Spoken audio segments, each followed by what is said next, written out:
Yeah, It was a good show. we treated you half as good as you treated me when I was gone. I think. Wow, I'm Should be Yeah, honored. that was more than you deserved. That's for I'm damn sure. touched for sure. Yeah. Love that Dream Theater shirt, Dread. Oh, Cool, thank you. man. Yeah, Yeah. yeah. Is that from Train of Thought? No, this one's just a kind of a generic Dream Theater shirt. It's not. It doesn't have any of the album. It's not a concert T-shirt or just has a Dream Theater with some designs on the back and stuff Oh, yeah, too. man. Cool. Gotta have something Dream Theater, In fact, Yeah. this is my only one that I have left, so I've worn my other ones out, so I need to get a new one. Yeah, I the one we went on 6 Degrees of Inner Turbulence that tour that wore out fast, and Yeah, I don't have any others. So I got yeah, I something I wore might- that shirt to death. Speaking of, did I tell you how much Mike Mangini was charging for like drum lessons online Oh my God, Mangini! Oh, for a half an hour? half hour, $100. Yeah. $100 for 20 minute for a 30-minute. Yeah. Wow. Like, Well, nah. that guy he can get away with it. Yeah, I was like, well, we're probably not going to Yeah. get him on. So, Yeah. but Jeremy Wagner's been broad blasting our stuff on his social media, which is great.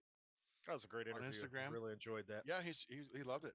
He's connected to Gary Holt and Eric Peterson. They're both like they all follow each Oh, other. dude, really? I know. Believe me, Eric I'm gonna. Peterson, hello. I know. Believe me, when we get together for the Behind the Line or Between the Lines podcast, I'm going to ask him about the We get immolation Eric thing. Peterson. We I might know want to Eric tell Peterson. Justin Biggs. Oh, yeah. he might want to come on for that. Oh, yeah, you're cool right there. Look at that. For now, it might Yeah. it might start cutting out, man. Okay, Anyway, Yeah. yeah. we'll work with you. No problem. Right. Yeah, we're happy to work around you. We wish you were there. We could help you smoke some of that stuff. Oh, shit. I need this after that. I was like running around. I was like, do I have no Wi-Fi signal? Like, what the fuck is going on? Yeah. But anyways, if you guys want to get started, is there anything you Yeah. guys do? Yeah, let's do it, man. Got a cheesy Thanks. little Alright. intro that we do. So Yeah, we got a Sure, great yeah. intro. Yeah. Okay. All right. Hi, this is Mark Brady from Jag Panzer. You are watching and listening to Heavy Metal Horror, and I just repeated the exact bumper I was told to you. So give me an F for originality on this one. But definitely watch this. Very entertaining.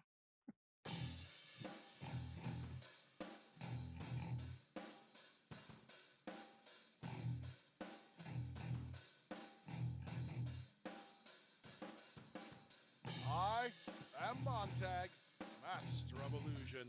What goes up must come down, but not always. Hey, this is Chop Top, and this one's gonna be haunting. and Dreadbull. And you are watching and listening to Heavy Metal Horror. Ooh. Kiddies, we have got a show tonight. I would like to welcome Trevor William Church of Haunt and Beastmaker et al. Welcome to the show, Trevor. Thanks for having me, guys. Hey, it is an honor to meet you, and boy, we are excited. Likewise. We're excited to get to know you, man. Right on. Cool. All Let's right, talk. let's Let's talk. talk. All right, well, hey, let's start with the big questions. Like, how did you first get into music? I was basically boarded to music. My dad was the bass player of Van Morrison, Montrose, and Sammy Hagar band. So I honestly can't remember a time in my life where music hasn't been involved some shape or form. I didn't really start getting into it till I was like playing instruments. I didn't really get into it till I was like about 10. And even then it was just kind of like for fun. I like to mess around. I had different aspirations at the time. And then through high school, I was like way more into skateboarding than I was in music, but I was always going to shows and always involved in music, played, so, and I was always in the guitar class in high school and music classes and stuff. So it was always kind of like one of those things I did, but I didn't seem to really like start taking it seriously until high school. I started my first punk band. We are called Lot 6.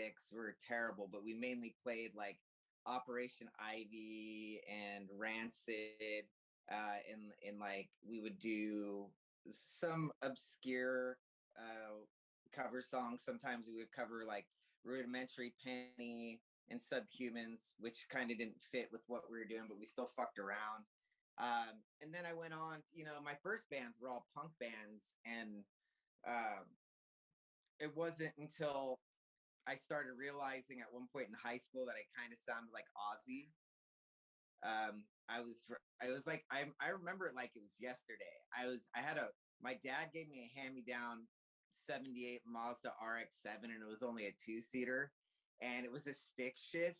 And I did learn how to drive stick when I was really young. My dad taught me how to drive stick shift, but I always was frightened of being on a hill. And it just so happens the high school I went to, like to get to the parking lot, it was down a hill. So when you went out, you're up. And it scared the shit out of me because I was like, I'm gonna fucking hit somebody. So I went there on like a Saturday or a day the school was closed. And I just put Black Sabbath, the tape. It was on, cassette back then. So I threw on the cassette and I just practiced. I must have burned out like 100 times just because I just couldn't. There was, when your parents teach you stick shift, or my dad taught me how to drive, but like you learn on flat ground. Mm-hmm. You don't, unless you live in a place like San Francisco or LA, you're not exposed to these like you're like uphill. But just so happened my high school was like that. So it was kind of like, fuck, I had to tread some water I didn't really know. But that day of just like practicing, because now I don't have dad with me fucking, what are you doing, son? The typical dad shit, learning to drive. Awesome. Great experience. But I just put NIB on repeat, and I was just singing it over and over and over. And I was like, man, I kind of have this Ozzy thing. This is like different, because before I couldn't really, like, the bands that I really liked a lot, like singing like them was like an impossibility, i.e. James Hetfield, Dave Mustaine, who were like the two big heroes in my life in that era of music. Ozzy was always high up there. I remember the first time I heard his voice. First time I heard Crazy Train, I was hooked immediately. I had to go get Blizzard of Oz. My dad hates Ozzy for some reason. He was like, can't believe I'm buying you this shit right now. He let me buy anything. But when I got my first Black Sabbath and Ozzy cassettes, he was like, oh God, like he'd buy any record for me. Like when I was like the only 7-year-old or 6-year-old on the planet that I knew of that listened to Slayer. Like I felt like I was already an outcast in school the second I stepped foot into anywhere anybody talked about music. Everybody was listening to New Kids on the Block, and here I am wearing a Metallica shirt, feeling like a complete, like, I'm like, I don't know. I just come from this different musical background. But anyway, that is basically that Mazda RX-7 trip, listening to Ozzy, that kind of like let me know, like, hey, you could actually sing. And so I started singing a lot more. I didn't really want to be a singer in a band. I always sang punk rock stuff, so it was a lot easier because it's more shouting and yelling than anything. And now, like, I have to give a lot of my musical the education part. I got to give a big shout out to the Beatles, because there is a point I bought the Beatles complete anthology book, and I learned almost every song because it had all the lyric notation, had all the lyrics, had everything in it, so I could sit there and play and sing. And like that was like groundbreaking for me, because like now I'm doing this, I'm like starting to learn how to be a singer as well as a guitar player at the same time. And most people know already that's a hard thing to do.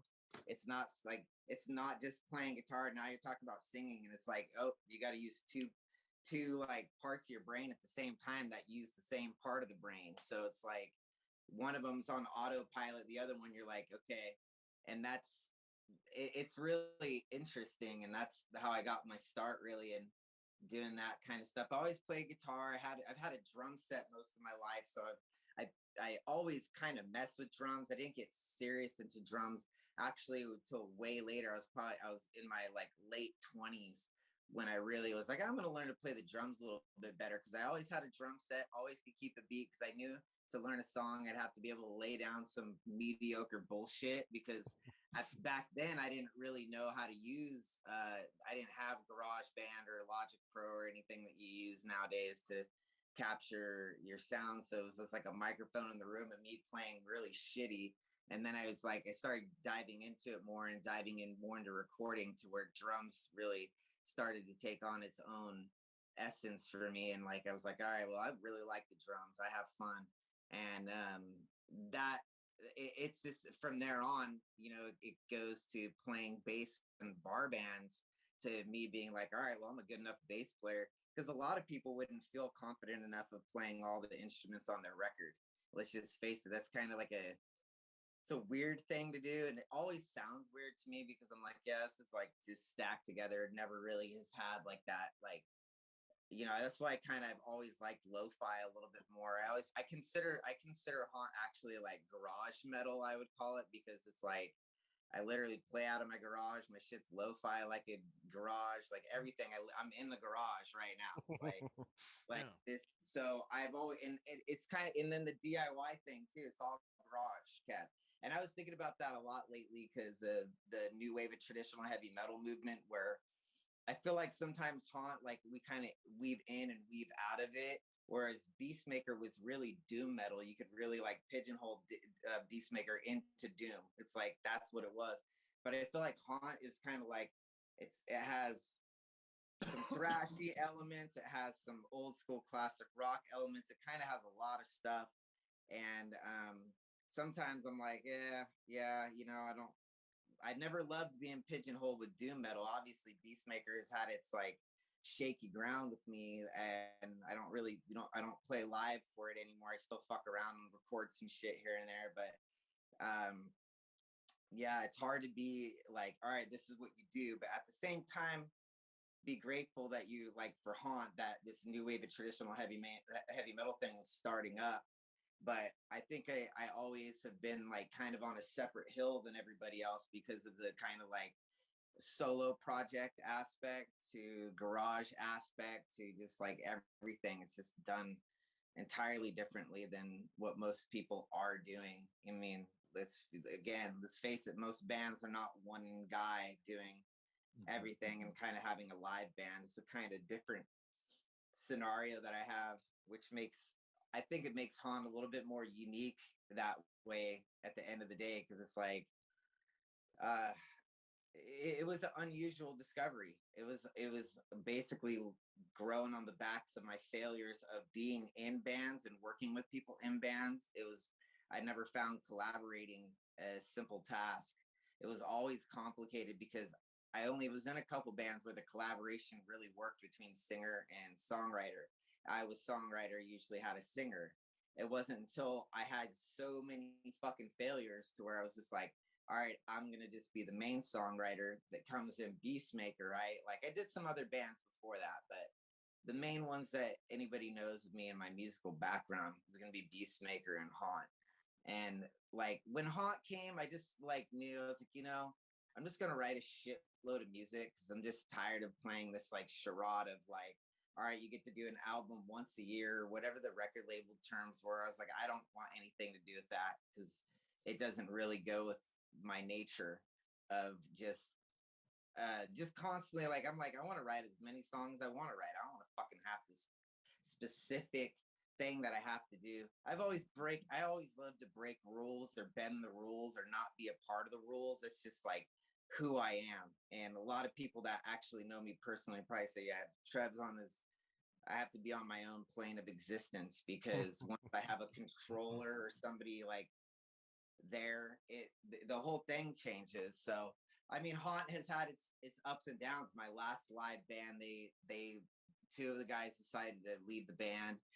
and I get it, because it's like you're following me. You're just like, how long do you really want to follow me around? You might want to do your own thing. So that kind of came into play. So like when I was getting my new live band together, I was like, look, like this is just what it is. You guys are here to back me up, and if you need more, I mean, like by all means, go, and you need to do your thing. But like if you're gonna be in Haunt, you just kind of have to sit back and just let me be. This is my world of which I create in, and this is how I do the creation. Like there is no other option, because this is what I enjoy doing.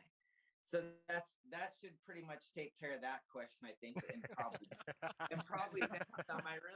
I mean, it's been such a long journey for me. And I before this, I was I taught hair at a beauty college here in Fresno called Federico, and I worked as a hairstylist for many years. And then once my wife got her job teaching, I got to kind of like quit doing that. I wanted to quit it for a long time, but she finally had, I wasn't footing more than I could take on anymore, because now I got help.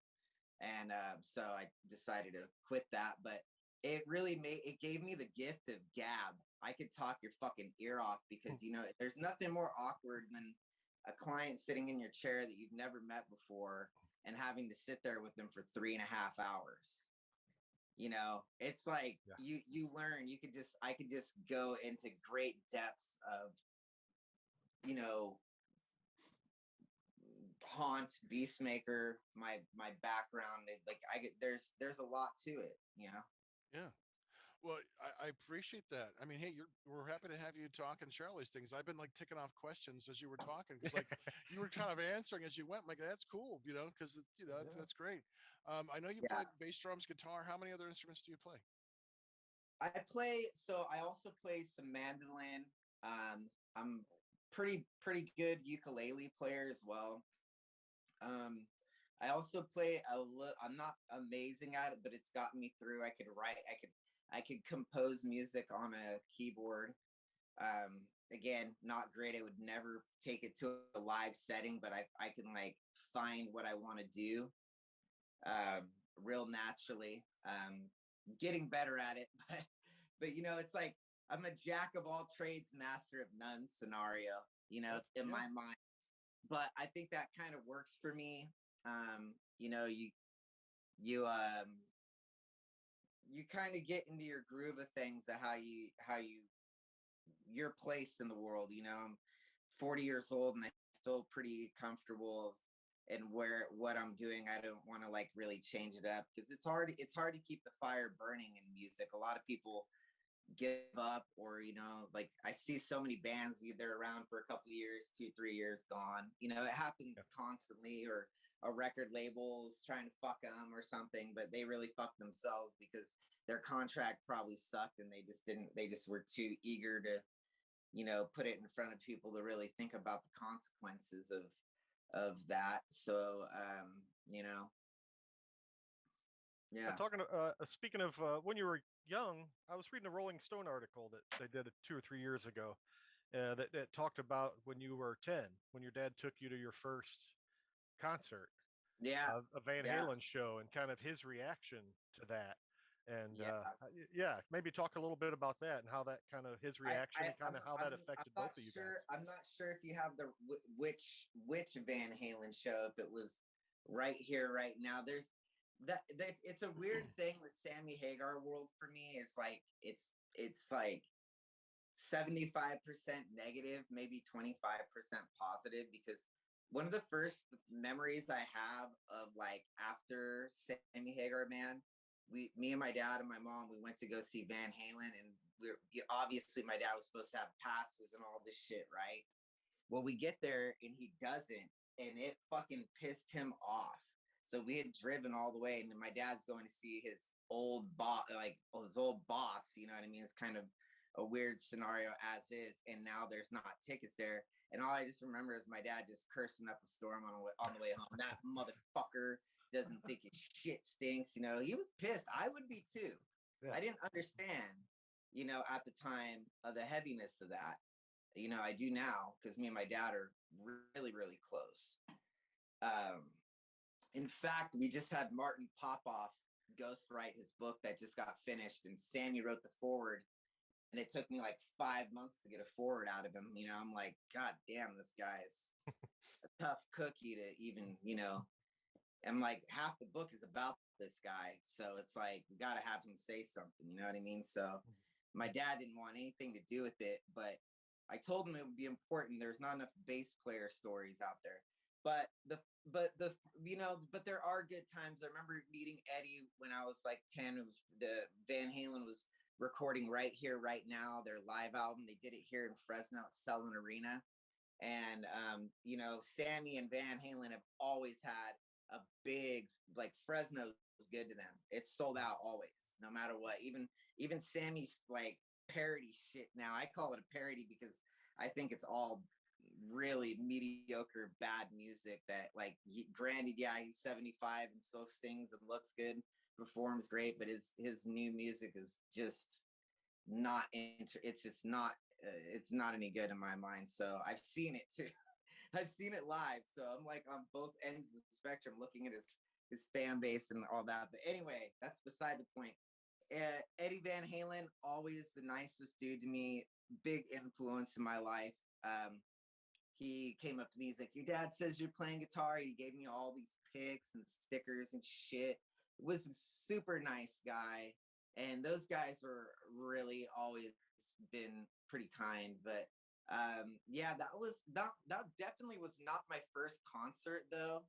I've been going to concerts basically my entire life. If it hasn't been Sammy, it wasn't Sammy Hagar. It was my Uncle Paul's band, Cry Wolf, who I saw a bunch of times.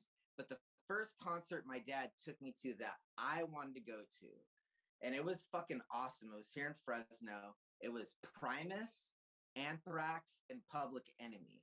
And I felt like at that time, that was like early 90s. You guys probably remember the Bring the Noise shit. I mean, it was hot. Like, it was like, there was a video on MTV, and Anthrax was already a band I was listening to anyway, because I love thrash metal. And so it was kind of a win-win. But honestly, after, like, I liked Public Enemy too, because they had Flava Flav and they had a good thing. I had a couple other records. But the band that, like, when I saw Primus, I didn't like Anthrax or Public Enemy anymore. It was over. I was like, Primus is amazing. And it was the Sailing the Seas, the Cheese tour. Great album. So in my mind, that's the only Primus record. I don't really listen to Primus. So it was like that album though, I really liked. I didn't really like what they did after that, and I quickly was not interested in Primus anymore. And that's just out of personal opinion, is just my musical taste at the time. But I remember seeing them, and I went and saw them live many times after that too, and always thought that that was an excellent band because each dude was kind of one in their own. Like, Les played bass and had this weird style. Tim Herb Alexander, killer drumming style, and the guitar was just like always in its own planet. Never really followed too much of what Les did, but that was like my first concert that, like, I wanted to go to, that I convinced my dad to take me to. Because you got to mind you, I'm really young at that point. I have to have adult supervision. So I couldn't get my dad to go to Slayer. He's like, I ain't taking you that shit.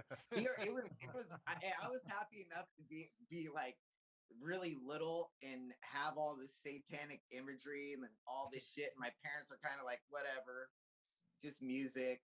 But my dad did not want to go see those bands. And my mom let me down many times by not taking him to Metallica. I asked her so many times.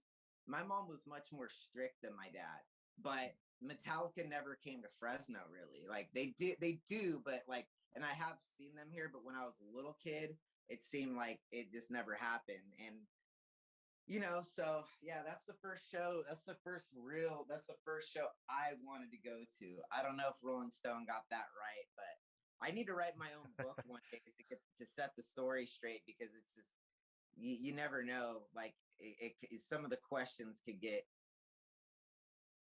mixed up a little bit about what is my, because really my first show would have been Sammy Hagar. Right. That's interesting. Yeah. Well, according to the article, that was your first show. Your dad took you there when you were 10. And then during the show, he started crying because he kind of missed the live performance. So that did happen. And that was during the Right Here, Right Now thing. And it definitely it really changed my perception of people, because like I didn't understand at that time. It was a weird life I've lived, because like a lot of people would think my dad has like this fame and fortune for being, he's played in some huge bands, but we didn't really have any money. And my dad didn't even really start getting royalties for Montrose until like digital streaming really started picking up steam. And Sammy and the guys decided to get this bounty hunter to go after Warner Brothers, and turns out Warner Brothers was stealing from them for many, many years, and they had some bad deals. But anyway, that's a whole different story. But yeah, like it was weird, man. My dad like broke down into tears, and like I said, there's that other time where Sammy let him down. Sammy's been kind of like a letdown in a lot of areas of where, for me personally, as I started to become a musician, I'm like, and I'm like a technical music. I like technicality. I try to be good and try to, break some boundaries of where my playing is. And I always thought that all the people Sammy played with bass wise was never even equivalent to the level of skill my dad has. Like these dudes are not, I'm sorry to even Michael Anthony, because he's like one of the nicest dudes, but he's not known as like a great bass player. He's like, he just laid it down. There's not a lot. And there is also rumors that Eddie played bass on the albums, which could be true. Who knows? Never heard that could be a controversial thing that I say here, that we don't know which album Michael Anthony's really playing on, because when you have fucking Eddie Van Halen writing all this shit and he's the fucking master, like it's like, you're gonna play over me, I don't know. But anyway, and then he had that chick Mona. She's all right. In the Wabaritas, I just never understood why he didn't bring my dad back in the fold with him, given how good.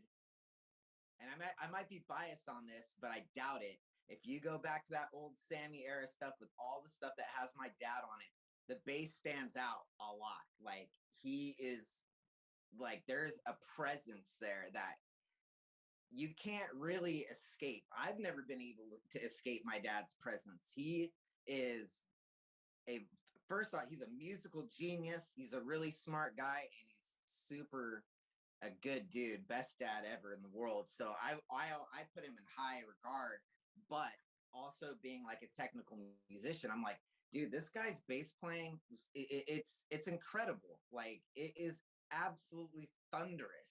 That's why they nickname him the Electric. So his story is really quite sad and good all in one. He's got to do it all, but like it just, when it let him down finally for the last time, he had to go live a very normal person life, work a very normal job, and he chose it. He chose to go a little bit more in the normal path, because being a father meant a little bit, it meant more to him than being just the bass player in a band.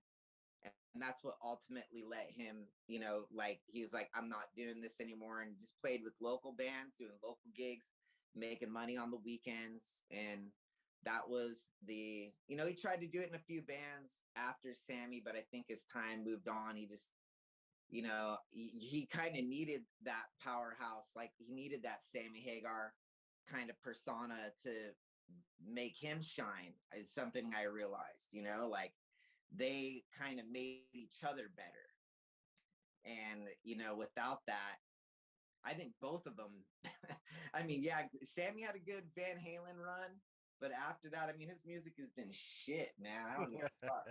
Like, it sucks. Like, I don't listen to that shit. And if anybody does out there that's listening to it, my apologies, but I mean, I think it's fucking garbage. And even to Sammy, sorry, but he already probably knows I'm all about the old school when he was thirsty for it, before he's like the liquor guy, Mas Tequila. I don't give a fuck about all that shit. That shit to me is like yesterday's news. You know what I mean? I'm like, nah, take me back to I can't drive 55, motherfucker, or something, something a little bit stronger.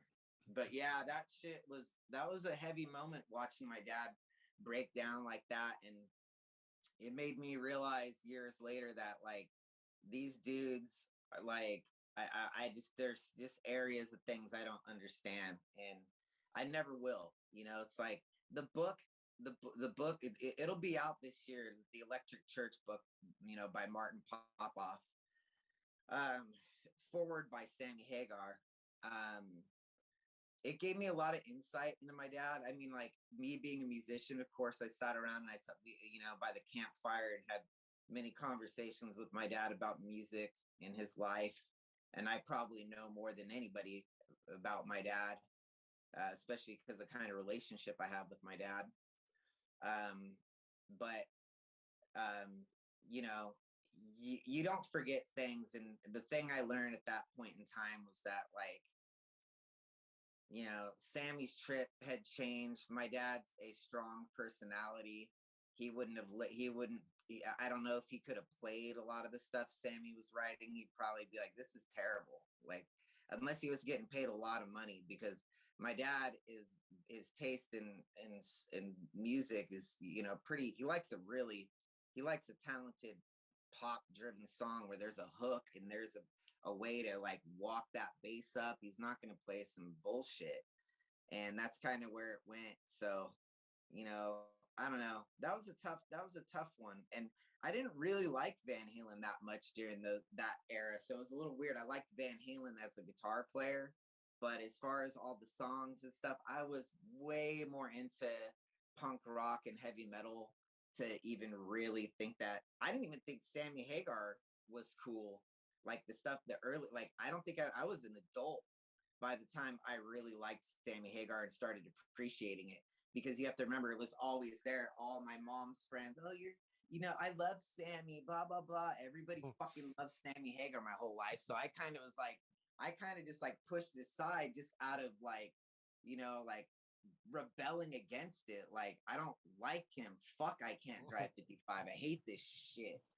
And it wasn't until I went way back into the 70s that I realized I kind of liked it a little bit more. I always liked Montrose. I thought Montrose was cool. Like, there was something about Montrose, because it kind of sounded like Led Zeppelin, that kind of stuck a little bit more towards me. And then in my mind, all I hear is I Can't Drive 55 as Sammy Hagar. That's all I've seen everywhere most of my existence. And I loathe that song. Like, I like it now, but I used to hate it. And I went back and listened to his 9 on a 10 scale record, the song Urban Gorilla. And at that point in time, my thoughts, and especially I was listening to a lot of Blue Oyster Cult at this time. So I was really digging into classic rock stuff. And this was before YouTube and all that shit. So I had to like, these are like, I'm finding out about this stuff from my mom's record collection, not my dad's. That she had a lot of Blue Oyster Cult, and I got really into Blue Oyster Cult, which also led me to like, all right, I'm gonna listen to some of this old Sammy and see if I like it. And I did, and I started liking it a little bit more, and it grew on me. And like, I remember when when Beastmaker was just happening, and Lee Dorian from Rise Above Records, I was talking with him, and I just told him, because he's like, yeah, you're gonna have to do some interviews and you're gonna have to do some stuff. And I was like, if you'll do me a favor, and like, I don't want to even, like, back then, I didn't even want to talk about Sammy Hagar. I didn't want people to know that I had affiliation with Sammy Hagar, because I wanted to make it on my own and let everybody know that like everything I've done has been from myself and not a stepping stone from some other dude, So I didn't even really talk about, like, it wasn't until Luminous Eyes Haunt came out that I told Tim from Shadow Kingdom, I was like, it might be a good time, since I'm kind of like switching band projects up right here. I was like, maybe we should start talking, like, I didn't make it like a secret or anything who my dad was, but it wasn't until then that I feel like a lot more comfortable. I was like, all right, I've already put out this many Beastmaker records. Like, it's on Rise Above. Like, at this point, you know, we could talk about my Sammy Hagar ties. And so that's when people started really knowing, like, oh, your dad's the Electric Church. I fucking love him. I mean, that's like my whole life. I mean, my dad has like, there's 7 kids in his family. He has 5 brothers. I mean, like, it's crazy. Like, all his brother's friends, you know, I still get messages from his friends, like my uncle's friends on Facebook. Dude, your fucking dad, bro. Like, I mean, I'm just like, yeah, fucking no, motherfucker. Like, I'm his son. You think I'm 40? Like, yeah, I know he's a bad motherfucker, dude. Like, you know, I totally get it. And it was really important. My dad did one thing this past year, the couple years actually, that made me want to get this book done for him. I set it up and I've been doing all this stuff for him. But he quit drinking. And my dad has always kind of had a beer drinking problem. He was never that like drunk asshole father, abusive, none of that. He was just annoying. He was an annoying like drunk person to be around because he just argue with he could argue with you till the fucking cows come home, man. It's just like irritating. He'd have 3 beers and I generally was like, it's time for me to go. Like, I knew when to leave.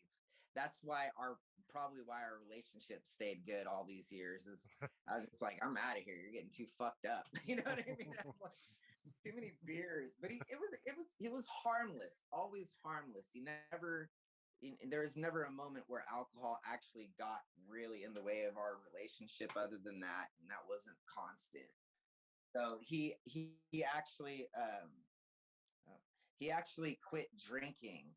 And I was like, this is a good time for him to start his book, because I just never wanted to get into it with his book before, because I knew that he'd be sitting there at the computer doing his interview like I am, smoking a joint right now, drinking a beer, and just getting faded, and all this nonsense would spew out that I'm just like, no, we need to keep a focus. So the book is really about the band, like how the band's built, how they got together, how they did their records. And Martin Popoff is already a Montrose expert because he did a Montrose book. It was it's a very good book, and I'm really excited to get it out there because a lot of bass players don't ever get to tell their tale unless they're fucking Nikki Sixx. You know what I mean? Like, the bass players generally, or Geezer Butler, or John Paul Jones. You know, like in heavy metal, the bass player is relatively just fucking speck of dust in the back. You know, it's like, it's very rare do the bass players see the credit that they kind of deserve. And my dad, technically, you know, as far as like classic rock goes, I mean, they've been put in the top 20 best classic rock debuts of all time with Montrose countless times. So I think it's like a time to really showcase my dad's life. And plus I have this like, you know, revival of heavy metal spirit within myself that I also get to toss out to the world. So it's like, if people want to know Haunt, you have to know where I come from, and here's where I come from. The Electric Church. Came from his balls, man. Nice. Well, let's talk a little bit more about Haunt. Your album art looks like it's stepped right out of the early 70s. Yeah. How did that look evolve? I mean, I think it's awesome. I love your album covers. Yeah, it's great. And I really like your music. Thank you. So, but you know, how did this look come about?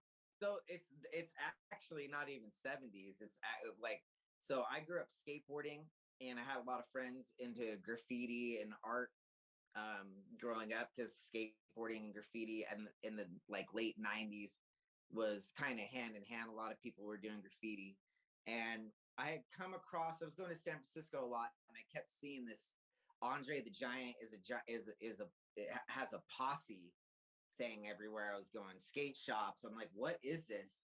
And it started piquing my interest. And then the next thing I know, I see like this Andre the Giant face like plastered on a fucking side of a building. And I'm like, that's killer. I like this shit. And one of my friends that was really into graffiti and ended up starting a clothing company, and I kind of followed his path of things because he's, you know, the art the art stuff that I liked was very Andy Warhol, pop art. And anyways, the giant face, the Andre the Giant face, ends up being part of this thing that I started seeing everywhere. It said obey, and this was way before it was in Tilly's and these places. This is like, he's still a street artist, you know. And then I started seeing like one-off screen print shirts or decks in a skate shop, and I'm like, what the fuck is this? And I really liked it. But anyways, that's when I learned about Shepard Fairey, and like actually started really liking graphic design art. Like I said, I was already into like Andy Warhol. I like the Andy Warhol stuff a lot. The screen printed Elvis and all that shit. It's sick. And so I kind of liked that. I was like, you know, because it's kind of an art form that could be really, it could be something reused and just collaged.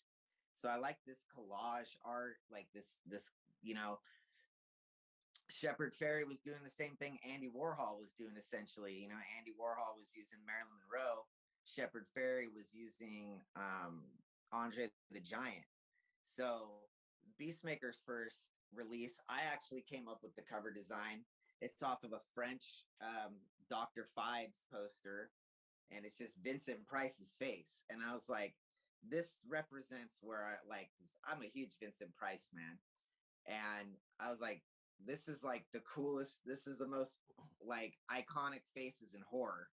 And here, you know, all these graphic designers before me, they're using an icon as well. So I decided I wanted an icon on my cover art. I knew I'd probably get sued, so it was like I kept it very minimum. We did like 257-inch records and some cassettes and things. I didn't want to get a cease and desist, or, you know, for using Vincent Price. That's pretty dangerous. You know, he's so well known. But none of that happened.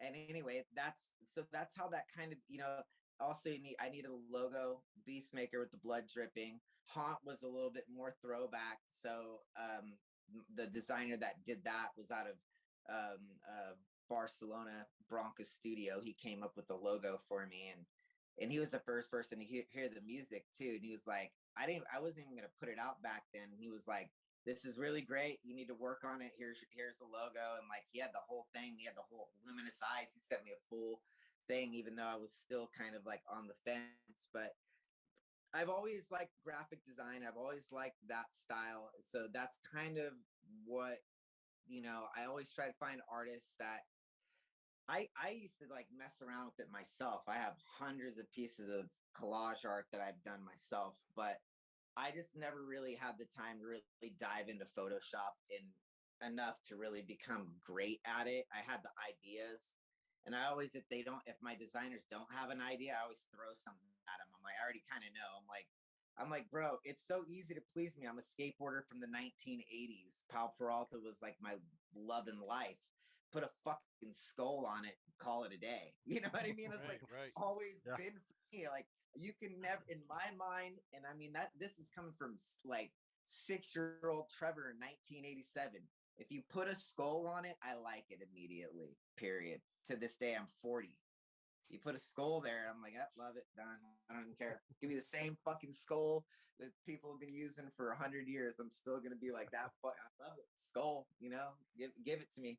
But anyway, that's kind of how all the art really began. That's the styles, all based off of those guys, really, which isn't really heavy metal at all. I know Shepard Fairey is into heavy metal, but that comes from more of the punk scene a little bit, and more of the you know, the deviance of New York City from the Andy Warhol side, you know.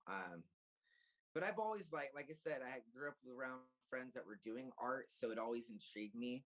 I was never one to really dive into it. I liked it, but I was too scared to do graffiti because I didn't want to get in trouble. And I mean, a lot of people will probably go, yeah, you made a right call there. You know what I mean? Because like, you can get in some serious trouble doing graffiti. I had friends on fucking house arrest for entire summers because they broke into a train yard. You know, I'm like, sure. that shit wasn't for me.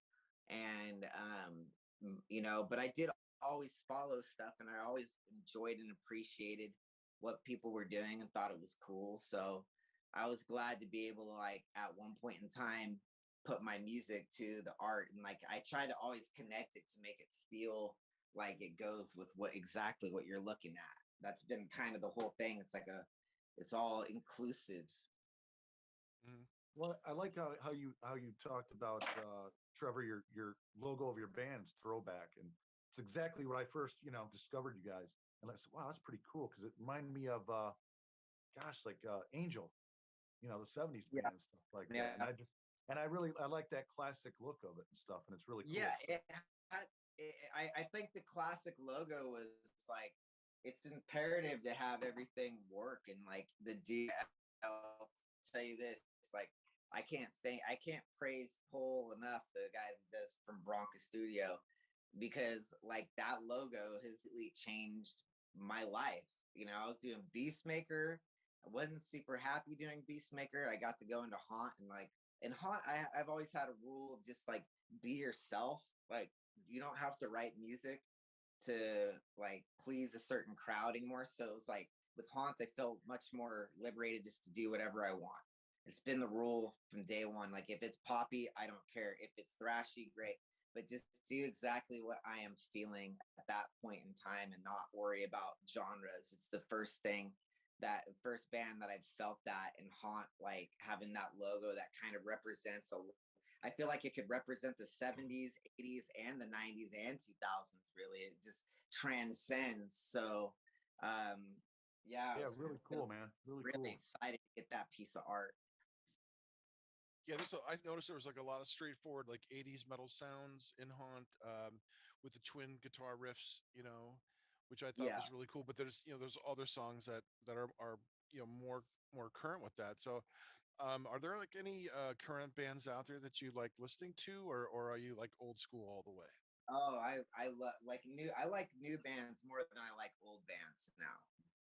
So, and that just is mainly because like the old stuff at this point in time, I've been listening to it for too many years, and like it's always nice to hear a fresh band, because you can see it in its current phase. I mean, I've I've been like helping a couple bands out of LA, one of them being this band Saber.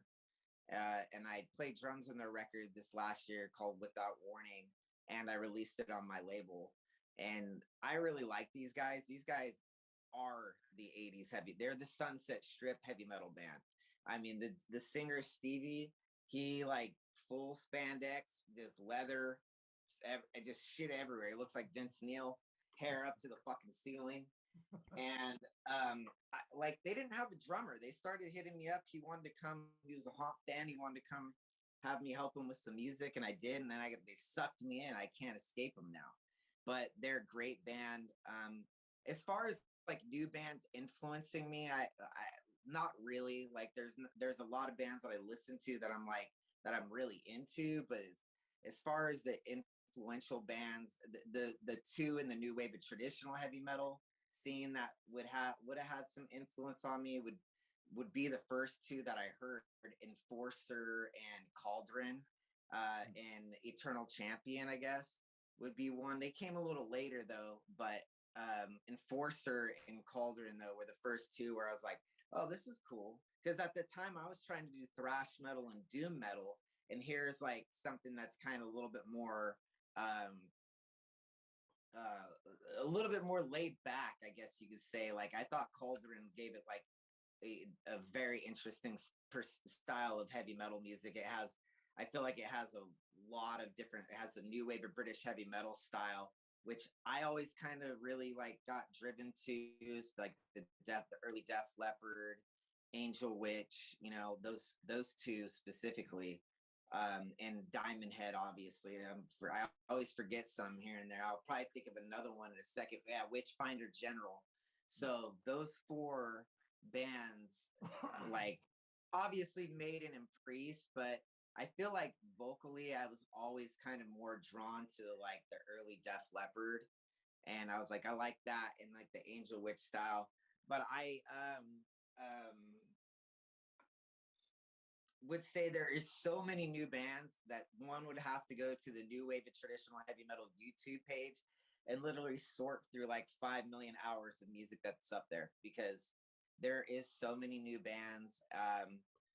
Like all you have to do is look at a Haunt flyer or a Haunt tour poster that's going to be happening, and you'll see the bands that, you know, I'm playing with: Saber, Fortress, Seven Sisters, Screamer, Traveler, bands like that that are like current and doing stuff. Also Hellfire from the Bay Area as well. Um, you know, there's a lot of European bands I like.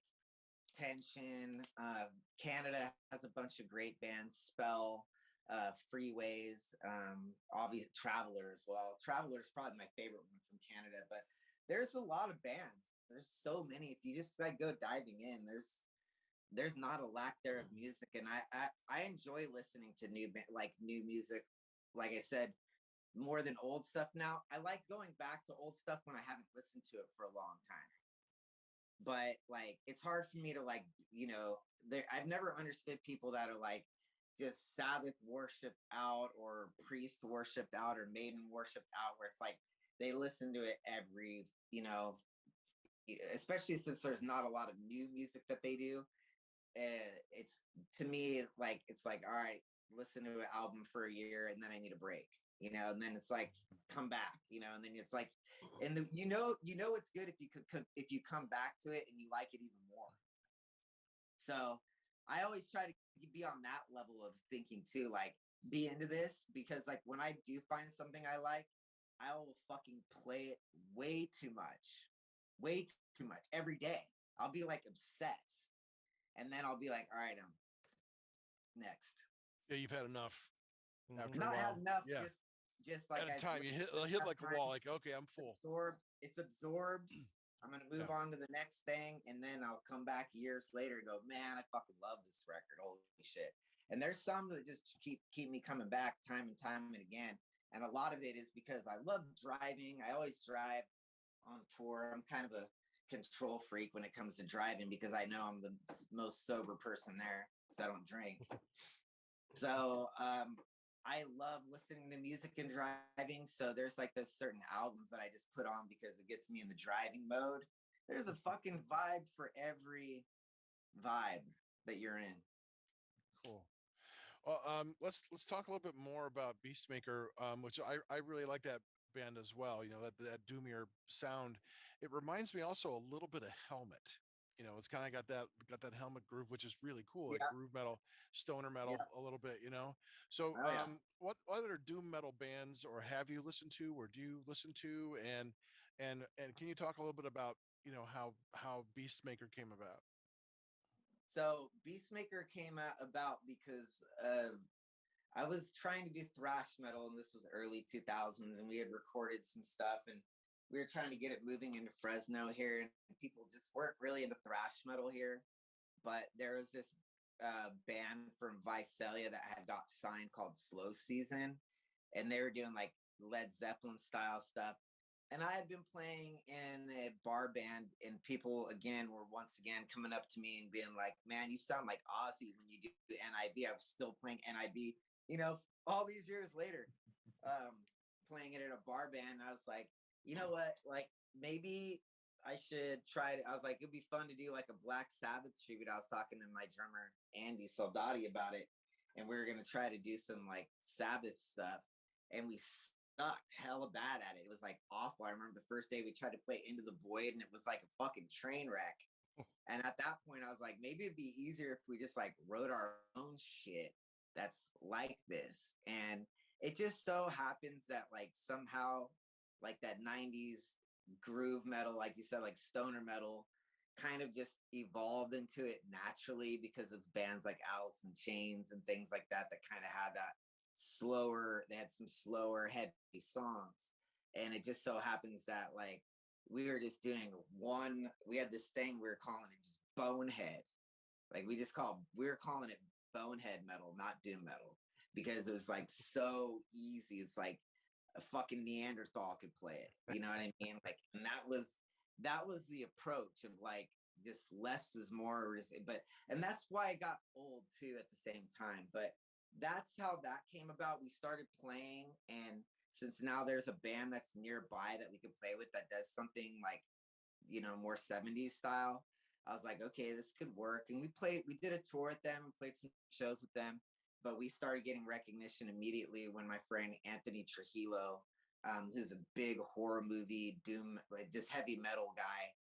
He knows every movie. He's a movie buff and really helped me craft a lot of the Beastmaker stuff, actually, because he'd be like, you ever see this one? Yours? And like with every movie came a song. It's like, that was the format back then. It was like Beastmaker's a movie band. Like that's, if you go look through the titles of my songs, you're gonna find some of them are movie titles. Oh yeah, well that's what I liked about it. And that's why I thought you would be a good fit with us, because of your love, for horror, and that's something I want to talk about, a little bit down the road. But it kind of intertwines with where I'm going. So yeah, no, I think it's great. That's why I like that. I like that intersection. It's like reminds me of the Misfits a little bit. Oh, absolutely. In that regard. Misfits. I have a big ass Misfits tattoo right here. Yeah, there you go. And there's the skull. Right. I have another Misfits tattoo right here, the bat. Mm-hmm. Yeah. Nice. And then of course I got Danzig here. Right. And like that dude was another dude that, changed my life musically as well. He was my favorite for many, many years. Always. Glenn and also Danzig? kind of like the DIY, I don't give a fuck thing, because he kind of always was kind of garage too. Yeah. Yeah. So I always liked his career because I felt like he was kind of like, he was well known, but like his shit was like, he did shit. He was punk rock. Like he'd go into a recording studio there, press record, and they were done. Right. Sloppy as fuck. Like sometimes when I listen to the Misfits, I could find like 190 errors within 1 minute. It's like, but it just gives you, it's just the vibe of it. And I always tell myself, like that's why like things are overproduced. I don't really tend to go back too much, and it's kind of hard because with what I do, it's like it's really hard to make error, because like it kind of has to be really almost perfection, because I'm playing one thing and then I'm going back to do the other. So like I don't like, there's the sloppy feel, there is no feel for it. I'm like, oh, there's a fucking huge mistake. You know what I mean? You can't play to it. You have to learn to play to your errors. But anyway, I just always was like, this lo-fi, I like this. This is like, they just went in and played, and it sits with me more than almost everything that has come out in years. I could listen to Danzig 1, 2, and 3 for all of eternity. And especially he has a great horror. Misfits are a great horror band. Like, I always felt like Beastmaker was the doom metal answer of what the Misfits would have been, except for I couldn't get dressed up in corpse paint.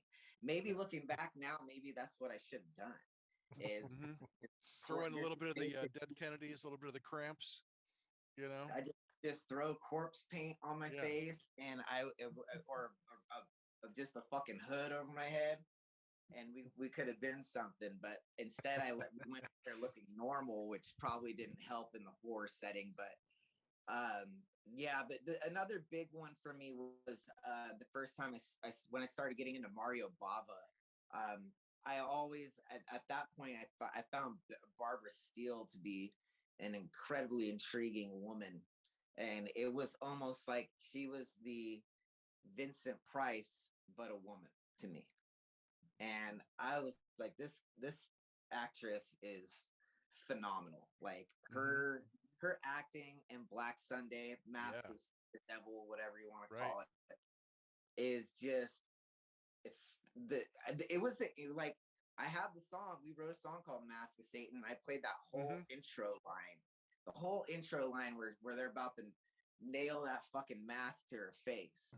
Yeah. And that was what we came. And we also came out to the Tombs of the Blind. Like the intro for Beastmaker Live was the intro for Tombs of the Blind Dead, which is another movie that became a huge thing. I always keep this here because this little figurine that I have of Tombs of the Blind Dead. Nice. Oh, cool. I've always kept, and this is like one of like 30 I always have kept it on my speaker because this thing helped me write a lot of music. Great. Yeah. Do you like that one of the trilogy? Is that your favorite one? Oh yeah, Of the Blind first Dead trilogy? The first one is the only one that's actually really good. The other ones are pretty like bad, but the first one is great. Hmm. Yeah, they released them in a box set. The box looks like a coffin. I'm not sure if you've seen Yeah, that. yeah, oh yeah. I've seen it. Yeah.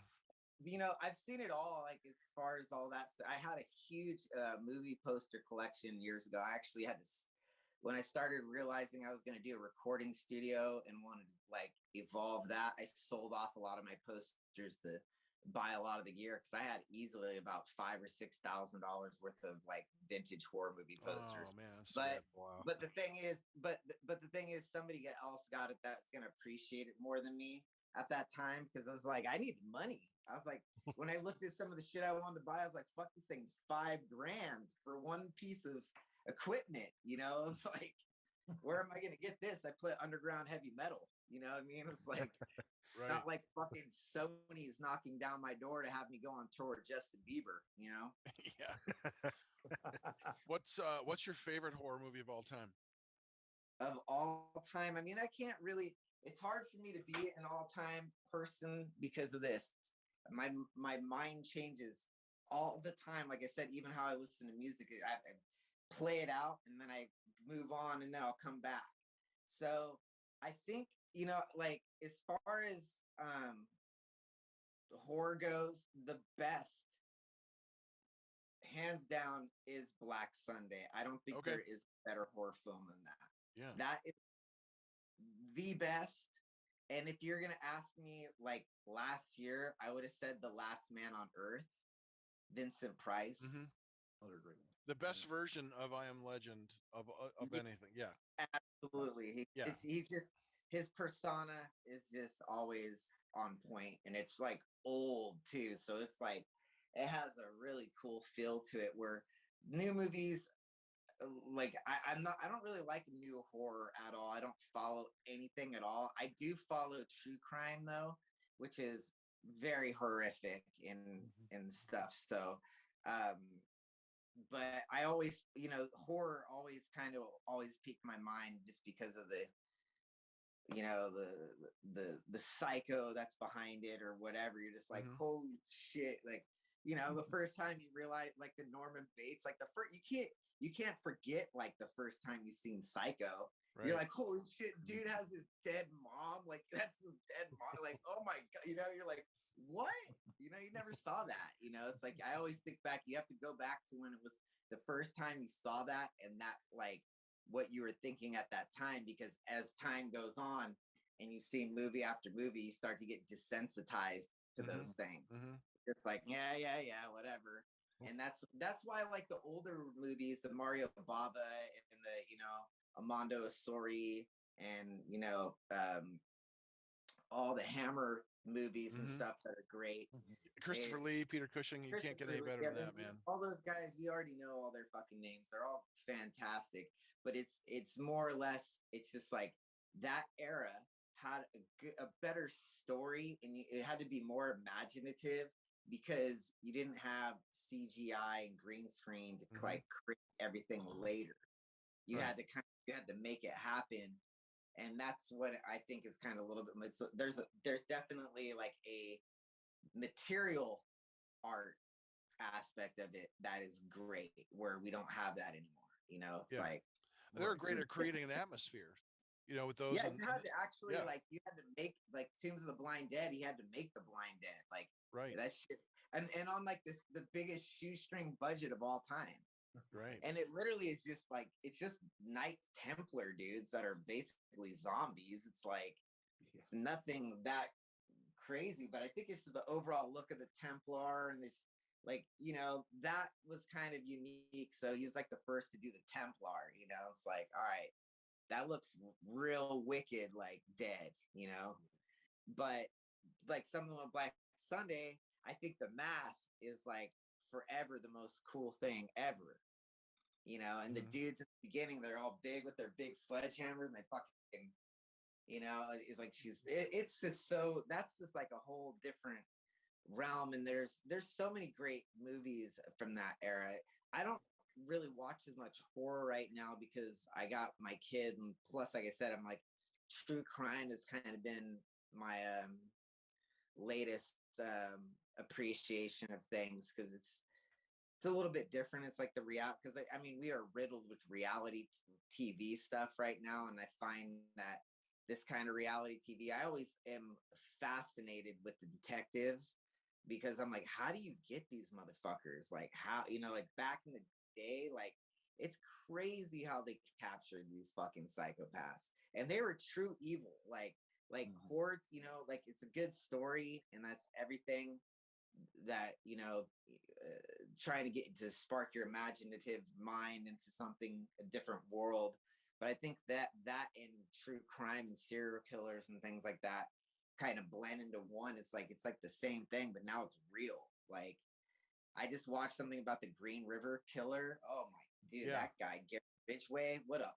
I mean, fucking insane. Like the shit people, do. Like I'm like, man, and they didn't have like DNA. Like it's crazy that they caught him, and because there was no DNA at the time, they let him go.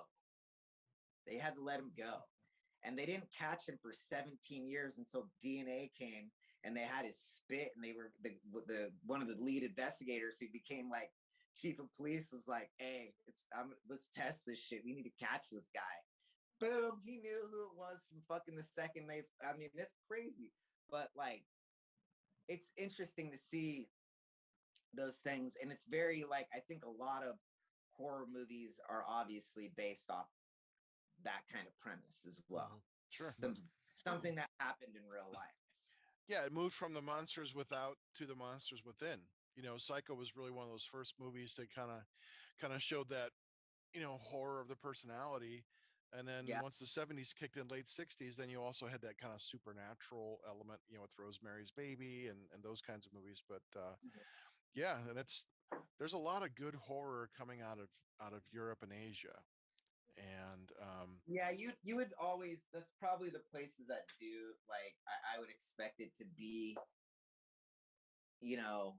like the USA is not that we're not, our minds aren't as like the Hollywood mind now is way different. Right. It's how much money can we make? We can't take a risk on making some movie that doesn't make any money. You gotta have that Pixar hit, bro. You gotta have right. that. Well, I'm gonna recommend something to you on Netflix. Have you seen Midnight Mass? No.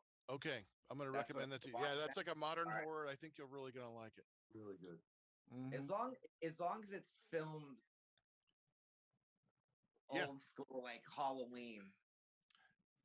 It's I like that kind of filming where it's like you are the killer. Okay. You know what I mean? Well, it's not it's a more of a it's not a horror thing like that. It's a suspense supernatural horror that kind of builds. It's got its own momentum. It's like a slow burn, but it's a mini series, like 6 or 8 episodes. Totally engrossing. Yeah, I think you'll like it. I'll check it out. Yeah, cool. I wanted to talk to you a little bit about your Bandcamp. You've been releasing your music on Bandcamp, which is a great platform for artists to maintain control of their music and in terms of how much they charge, marketing, pretty much everything. So what influenced your decision to release through Bandcamp, and how has that experience been for you? I would probably say like I'm one of the like first people in heavy metal to really start using Bandcamp. If you really look back at how things started with me, because back then, like I remember talking to a couple people about Bandcamp, and they're like, "What the fuck is that?" And then, or if you told a label like, "Hey, we should put it on Bandcamp because it's this like new platform." Like, no, you can't put it there; it'll mess with our Spotify and all that. And anyway, I had really got my start because of Beastmaker on Bandcamp. And it was the first time I ever got paid for my music ever. So like I put up that EP and I just noticed real quickly, like all these people were buying it. That's when I knew I had stumbled upon something. I'm like, well, this can't be that shitty. I made like $500 today, like cool. I mean, for most musicians nowadays, that's like your pay for the year. I mean, it's Right, because that's you're not going to about, get shit on streaming. You know, Spotify yeah. is going to Well, pay you 1/100 of a penny or something. You know, I shit mean, like that. it all adds up in the end. It's just the way it is. But when I didn't really like being, I got signed to the label. I mean, all if you would have put Beastmaker in a time capsule or put me in a time capsule right now, you go back to 2013, 2014. Like my goal was to be on Rise Above Records, and somehow I obtained that very easily. I didn't even send them a message; it came to me. So it was a big ordeal. And then after trying to do Beastmaker for a couple years, touring around the world with Beastmaker, I really was like not happy because like every time I'd be like, dude, I want to do another album. Like I just need to write some new songs. I don't like these ones. And that's just kind of how I am naturally. It's just I love just to sit and play and write and create. And they're like, hey, wait a year or two. And I was like, a year or two, I'll write 100 songs. Like, you know what I mean? I was like, I want to put out all of my music. Yeah. I want to have to fucking like, I could understand a year wait, but like a 2-year wait, like I wasn't really even feeling, I was barely feeling a 1-year wait. And I had this like idea when, like once I realized like I can't put out Beastmaker music. I just, like it wasn't in my contract. I couldn't just put stuff out. I owed him another record. And so I was trying to get that rolling. And at the same time, I was just like, I was like, man, I don't know if like, I need to do something else. And that's when I wrote Luminous Hot Eyes. And I just decided I'm going to put this out digitally, see if it catches any waves. And it's basically going to be like Beastmaker Part 2 again, because like I put an EP up like I did with Beastmaker, and that's how Beastmaker got rolling. Well, lo and behold, did I not know that the popularity of Luminous Eyes within the first 2 weeks would have me decide that I'm not going to do Beastmaker anymore live. Like I was just like, it's gone. It was just like just one day, just a wall went up. I was like, people are loving this. Like people liked Beastmaker, but I don't know if people like loved Beastmaker. Like people love Haunt. Like there's a big differential when it comes to the two. And I was just like, I liked it more too. So I was just feeling the same thing that everybody else was. I put that shit out on Bandcamp, and at that moment in time, I knew, I was like, you know what? I've been on a record label. I didn't make any money doing it really. Like they give you some money up front to help you get through some shit. But like, ultimately I was like, I didn't see a career in it. I saw like, yeah, you just make records and like they pay for that. And then you don't really make anything because you owe them so much money at the end of it. Like, you're just, if you're not a big band, you're not paying back that big recoupable. So I was like, I need a career in music. I don't want to fucking work. I don't want to have a normal job. I'm sick of what I'm doing. I hated what I was doing. And you have to make a living. So when I realized real quickly, like, okay, I could write fucking 2 or 3 albums a year. I could just put it out. I started thinking, I was like, just put shit out. Like, who gives a fuck? When you feel done with it, just put it out in the world, lo-fi and all, like garage metal, like I was saying earlier, just get it out. Hot off the press, I just wrote it. If you want to know how I'm feeling, this is how I'm actually really feeling. You're not hearing my feelings a year from now, because like I said earlier, like a year later, I don't even like that album anymore. I already written 3 more. Right. Yeah, you create and you kind of let your babies go, and you're moving on to the next project. And I'm older. I'm a lot older than a lot of people think. A lot of people don't believe that I'm a 40-year-old man with a son, and I'm just like, yes, I am.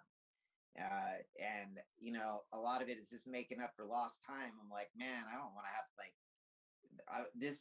Just in the condition, I could tell you, it was just this last weekend, went and played a show. I jumped off the speaker, threw out my back, and then I was bedridden for 2 days. I was like, oh man, I was like, I could probably do this for 10 more years before my body is just like, bro, no. And like I think about that, and I'm like, how long do I really want to go? Like I'll always play, I'll always write, and I'll always do my thing. But as far as, really pushing it to the world, I only have so many years, and you only have so many years anyway because of the industry of how things are. So, I feel like we've almost already kind of passed some of that honeymoon phase big time. It's because we've been around for around a little bit over 4 years now. So the honeymoon phase of Haunt is kind of over, and it's like now it's like the next chapter.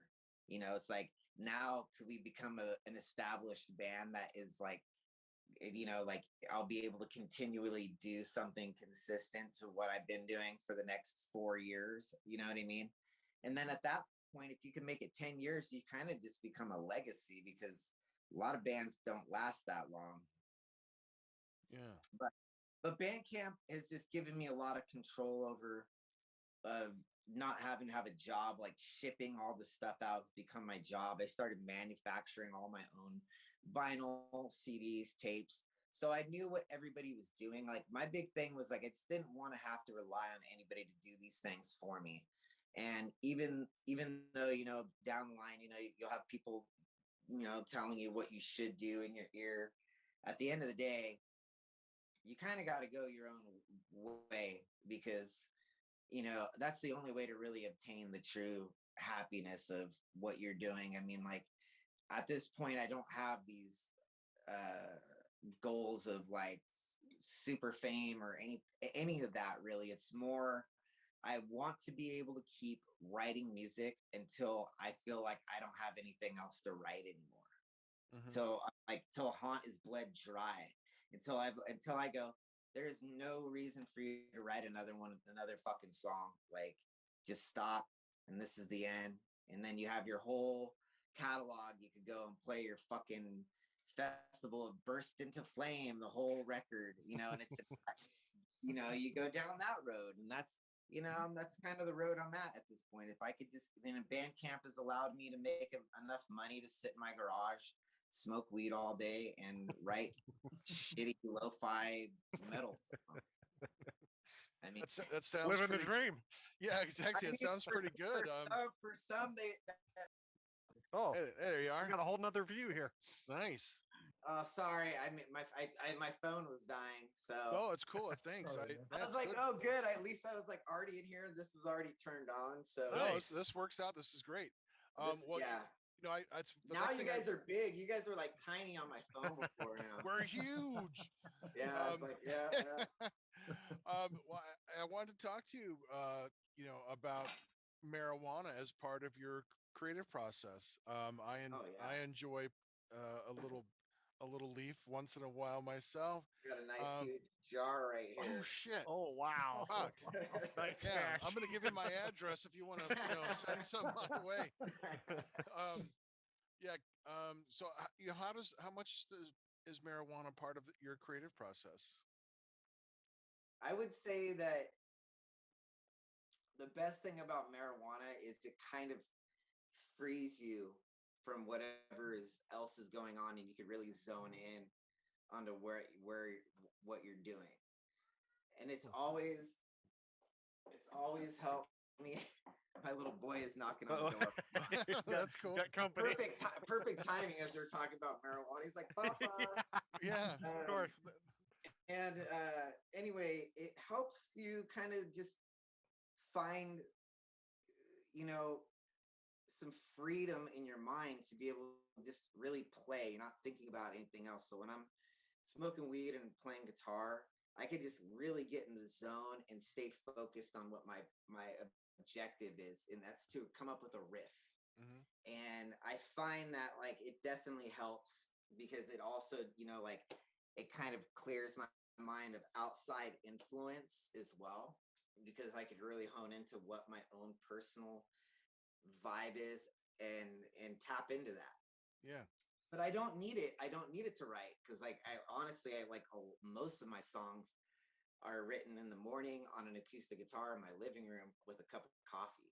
Okay. But Okay. when it comes time to get down and come in here and actually create as a song, yeah, definitely need a little weed smoke, especially with lyrics, because lyrics, I got to be in a totally like real focused state of consciousness. So you smoke more sativa than indica, or do you smoke a blend, or Honestly, I'm fucking old school. I'm like my coffee. If it's black, I'll drink it. okay? So if it's green, I smoke it. There you go. Nice, nice. I am Yeah. not. Keep it simple. I am a simple man when it comes to my happinesses of things that Yeah. bring me true happiness. I'm like, yeah, indica sativa. I'm not that guy. I don't identify with materialistic items. So like, I can't do like identity politics, none of that. I'm like, I don't identify with any of that. Like, Yeah. so with indica sativa, like, I feel like if you smoked one, you have to smoke the other. I Sure. mean, like, how could you only smoke one and who cares? It's all usually a hybrid anyway. You know, it depends on the terpenes and all those things. I But mean, it's just yeah. it's just marketing jargon to me. yeah, I get I'm it. like, in 1980, you would have been stoked to get some of this weed. You were smoking Right. Mexican brick weed that was like compressed and probably had a rat corpse in it. You know? Yeah. Well, we were talking with Eric Wagner back in July this year Yeah. from and which was great. He was awesome. Rest One of in my, peace. yeah, Rest man. in Yeah, peace, one of my man. heroes. Yeah. And Yeah. we had made plans to because the Skull was going to come and play near Cleveland because that's where we're from, the Cleveland area. Yeah. So we're wondering, are you have any tour plans? And if you're coming to Cleveland, would you mind if we like swung by? We could all get high together. Absolutely. Nice. No doubt. You bring the weed though. Yeah, no problem. Okay. Yeah, do you like edibles? No, Okay. I don't like being passed out. Yeah. Edibles stick Edibles. with you a long fucking time, man. Edibles fuck you up, dude. Yes, yes, they certainly Like can. you're higher. Like that's why I like smoking it because it stays the same. I don't have any surprise. Yeah. Like with an edible, I could get a surprise one day. I like eat like a little bit too much, and I'm done. I have to like lay down. I'm like I'm too high to do anything. Yeah, And then and it the wind stays falls. with you. You know, smoking hour, couple hours, you're cool. Man, Yeah. there was God, a couple of fucking times I'd eat edibles and I'm like 9 fucking hours I'm high. I'm like, that's just too fucking long, man. You know, Yeah, that's that's a heavy day. Yeah, That's a commitment. yeah. I didn't intend to be that committed, but I fucking felt like it. You're like, I am committed today to do nothing. Yeah, it was like that's what happened. You know, what do you think when all this shit's better and life will go on? I know you We'll be out that talked way with- this summer. We're doing a tour and we're touring no matter what the conditions of things. Cause like okay. I'm a believer that if you're vaccinated, I've had COVID too, Mhm. and you get your booster and you just kind of maintain some good guidelines within yourself of, Mhm. of just making, I don't see why there's any reason to not Sure. play shows because if everybody there is vaccinated, your likeliness of really spreading it a lot lowers. I know that it happens, but I'm like, look at the fucking Super Bowl, like all these things that are Right. coming up. There's like 60,000 people, and like they're not checking their shit on all that. I'm like, Yeah. Yeah. I'm like, so why we gotta like be all? It's weird out there, and I know that people have their own. There's like a political agenda to all kinds of. I mean, you could just cross off everything on the wall of like what craziness this shit has brought. Sure. But what I believe though is that like vaccines are a vaccine.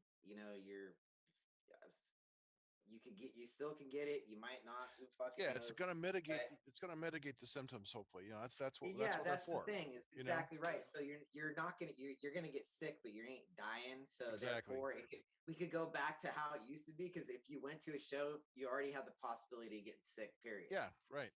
Before the pandemic, Sure. I mean, I've gotten sick I mean, I'm a prime example. Like you go out on tour, you end up getting sick. You're touching dirty ass microphones and Sure. all that. You're putting yourself in that state, and we everybody in my band anyway, since we've all taken our due diligence about this whole thing and taken it seriously, took the time off, Mhm. and it's time to get back out there. It just Good. is. It's like you can't let the pandemic like run the show as far as things as life. You Yeah, can't we're a lot. get- you We're a lot can't get better these off. years back. You can't get these Yeah. years back. You're already like, No. I've been sitting around for 2 years. I've been around it enough. We played some shows. Like nothing's really gonna happen. I've had COVID, whatever. You get sick, you stay home. And that's just the reality of it. So it's like Right. just take it out. Like the first tour is gonna be real short. It's only like 18 days.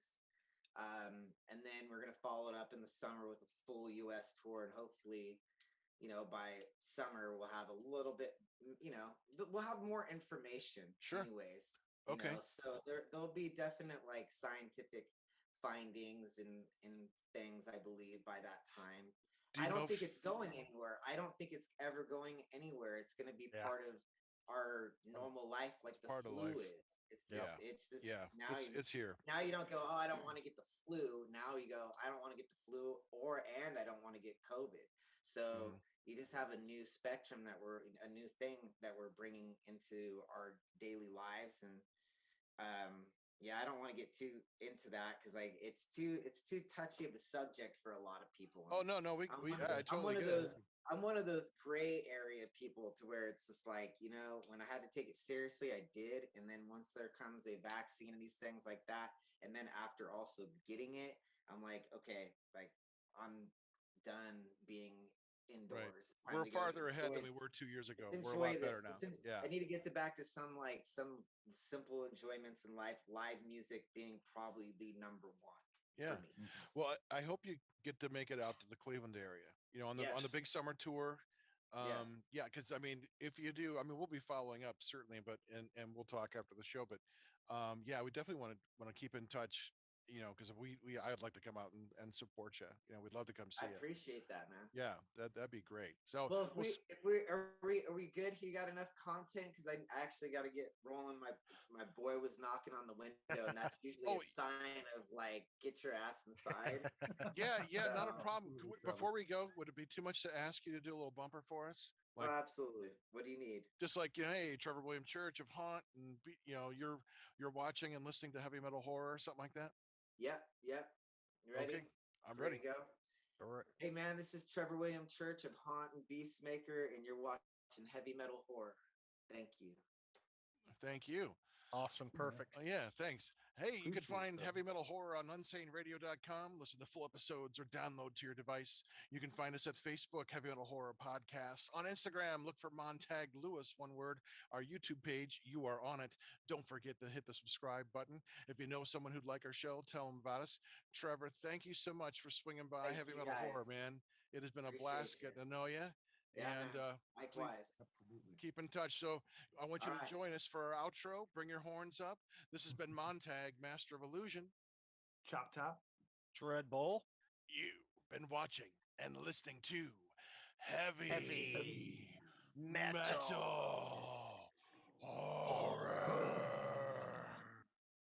This is Doug Helvering, and you have been listening to Heavy Metal Horror, the best podcast that you've never heard before.